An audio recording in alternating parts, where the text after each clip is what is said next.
Well, hello. It's Wednesday. It's time for another Wayne Wednesday, and I'm so glad that you've tuned in to join us. Here I am in my video library again. My unseen assistant is the talented Edward Sturm, who you've seen in many shows, and today he's pushing the buttons and helping make the magic of this live event. I do look forward to this every week, and I so appreciate the people who have been writing in some questions and some comments. This week we were going to talk about flop shows, which is really can be a very entertaining topic, and I've certainly been a part of some. And we've presented productions at Music Theater Wichita of a couple shows that were not deemed hits in their original run, and often had a very good time doing it. But with the events of this week, we wanted to change topics just a little bit for today. And also, this is a kind of sad week for us. I know Nancy Reeves, our company manager, is taking this particularly hard. And I heard from Thomas W. Douglas, our conductor. This is the week that we would be starting rehearsals. Our company members would be here. Our musicians would be getting their scores ready to start practicing so that a week from tonight, we would be all ready to open our first show. And it just seems so wrong that we aren't, but we still believe that this is exactly how it was supposed to be. And we're learning some new skills and reaching out to you in new ways and connecting with our audience in some different ways. We had a great success with Curtain Up last Friday, which was again a sort of digital but sort of live event. So thanks for all your comments and those of you who participated on that. And now, a week from tonight, we are going to launch our new initiative. This is going to be for our Spotlight Society members.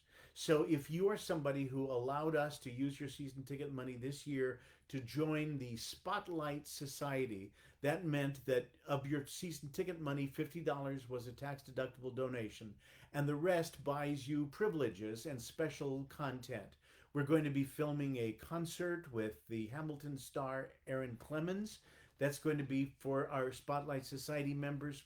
We're going to have some special live events, we hope, just as soon as it's safe to do so. And the Wayne Movie Club that we were talking about last week is actually going to happen. Yes, I'm going to channel the spirit of my great late friend, Robert Osborne, and do my best to be your Turner Classic Movies style host before we watch movies together that are inspired by our season or maybe just movie musicals I think you might not have seen, but that you might enjoy. So,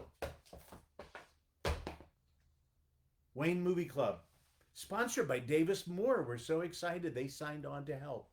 So it starts a week from today, Wednesday, and that's the day we would have been opening Grease. Well, we're going to do Grease, but it's going to be Grease Live, and you can stream it on Amazon Prime or on YouTube.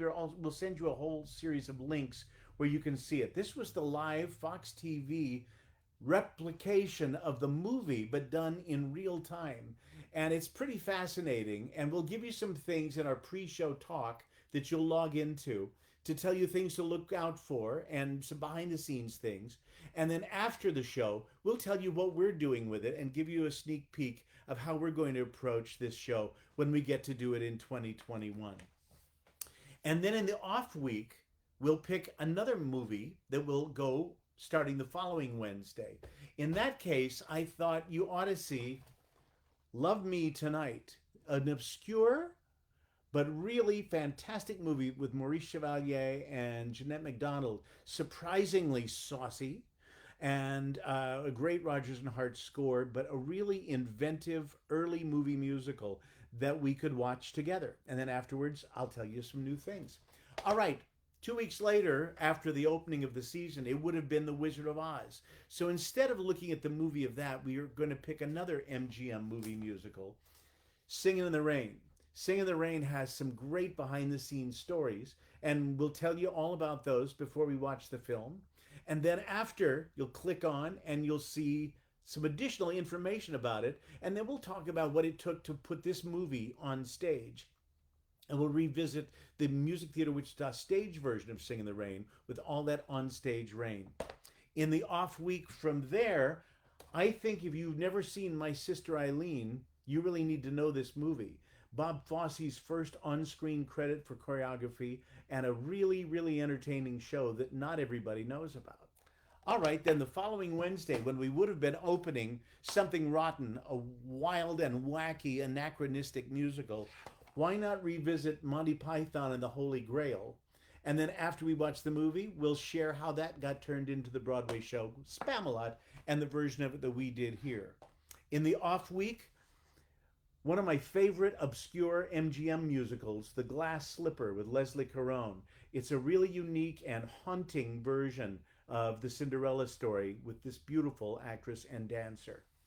Back to the music theater schedule. On the opening night of Twelfth Night, let's look at Kiss Me Kate, but not the movie with Howard Keel and Katherine Grayson, and not the PBS telecast from the Broadway London revival. No, let's go back to the original stars who in 1958 were on the Hallmark Hall of Fame, and this is my favorite version I've ever seen of the show. It is in black and white, you have to put up with that, but I'll tell you what to look for, and then afterwards we'll show you the magic that we did with Kiss Me Kate in our recent version. Xanadu is going to be our off-week special. This is not a good movie, but boy is it fun. This is a guilty pleasure movie, and then we'll show you how we turned it into the stage musical we did. Finally, instead of Kinky Boots, we're still going to concentrate on the feet, but it's the tapping feet of 42nd Street, Busby Berkeley's amazing 1933, very gritty Depression-era musical, and how that got turned into the lavish spectacular on stage that we've done. And then as our last movie of this 10-movie series, I want to go to La La Land with you and talk about how it replicates but invents its own kind of musical form, but honors all the movie musicals that went before. I hope you'll join me. There will be a way to join Spotlight Society if you have not already done so. You can go to our webpage, mtwichita.org, and there's information about joining Spotlight Society. And also, we're getting a list together of the things we're going to be offering. I'm also going to offer in the fall a 12-show series looking at different aspects of the musical theater. One will be about how we get a show and take it from getting the rights all the way to opening night. And others will be looking at different composer teams or styles of musicals, how the operettas of Victor Herbert are still present with Phantom of the Opera and Beauty and the Beast, that kind of thing. So I hope some of this is interesting. We're excited that this is a new kind of venture that we're going with you and for you. And once more, just to reflect on what we said Monday in our Masterclass Monday moment, the musical theater owes so much to the various cultures that have contributed to our rhythms and our inspiration and our music and our authors and our directors and choreographers. There have been so many Black artists who have made a huge difference in the musical theater, and so many that have made such a difference for us. We like to think that the arts are a place where people come together in a safe environment and can feel honored. But this week has shown us all that there are things we did not understand. There are things we can do better. We need to do better. We need to do more than posting on social media. We need to find out more. We need to donate time. We need to donate resources. We need to work with others in our community to make sure that all of the people in our community are valued. So Black Lives Matter. We want you to know that our theater embraces all the talented people that come together in this community. So that's all we have to say today. So thank you, and join us on Friday for a really fun look at a wonderful show.